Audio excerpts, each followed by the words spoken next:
Hey folks, how are you doing? My name is Jordi, your Tuts Plus instructor, and welcome to my course. Now, before we can actually start with the real course, you first have to understand what your phone is capable of, what its limits are, and where you can use your phone as a good video camera. And for that, we have to look at the pros and the cons of your camera. And once you understand those things, you also know if a smartphone is a good video camera for you or not. Know its limitations, but also know its strong points. So for that, we'll take a look at the pros and the cons of filming with a smartphone. Let's start with the cons, so that we can go to a positive vibe after this one.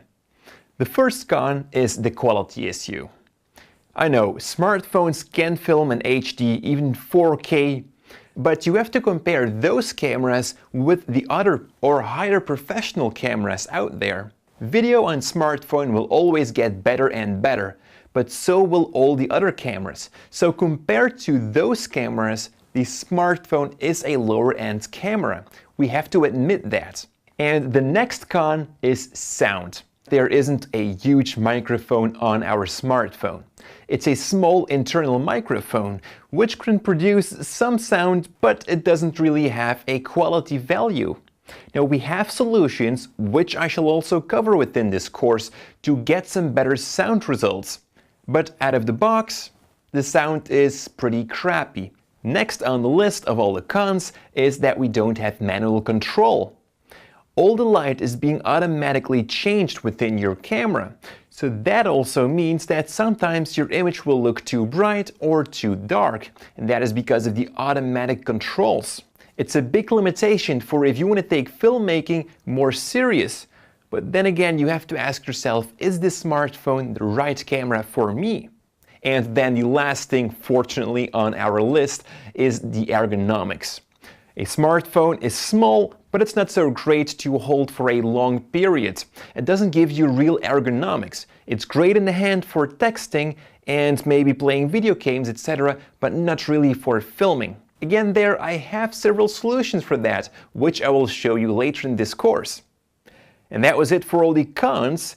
Let's now get into the positive vibe and let's take a look at the pros of filming with your smartphone. And that first pro is that it's easy to use.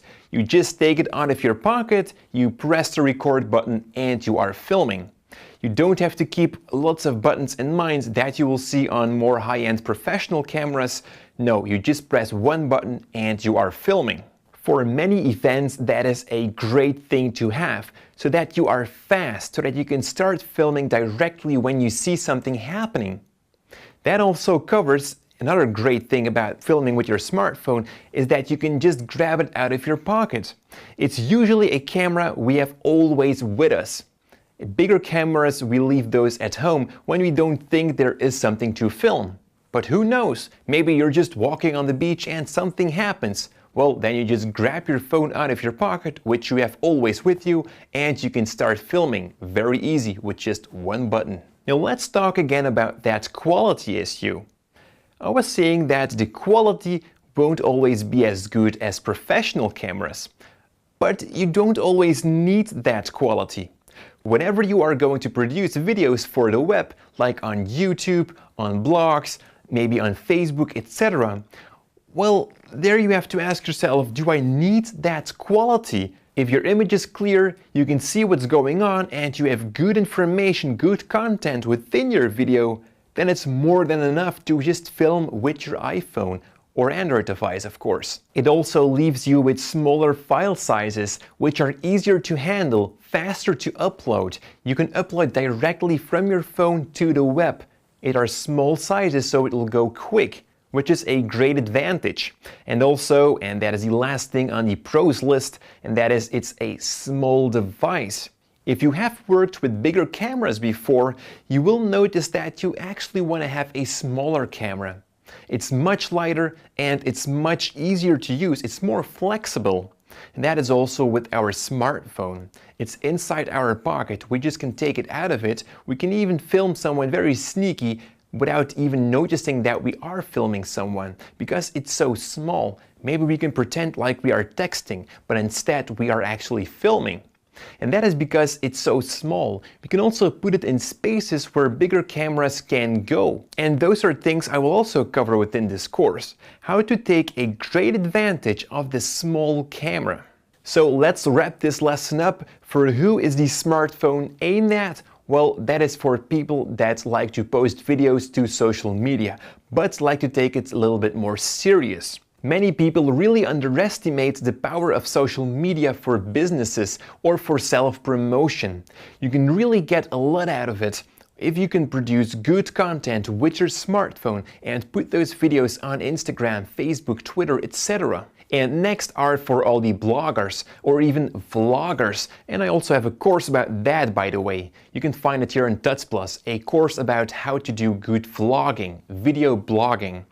It's a great camera for that because it's so small, you have it with you. For example, you have a traveling blog. It's kind of hard to take a big camera with you, and you have your smartphone with you anyways. So just use that device to film all your travel stuff. And finally, news items, which also kind of matches with the blogging part, where you are going to create small videos of events or things that are happening, and you are going to post them on social media, maybe on blogs, on a news website, etc.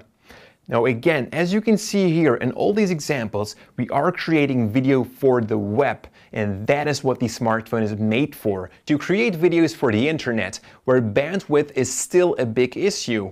And usually we are watching those videos on our smartphone device anyways, or iPads, or on small laptops, etc. So we don't need that big quality there. And now you know the limitations of your smartphone and what you can use it for. In the next video lesson, I'm going to teach you how a camera actually works, and that is going to help us to understand also the camera within our smartphone. Thanks a lot for watching.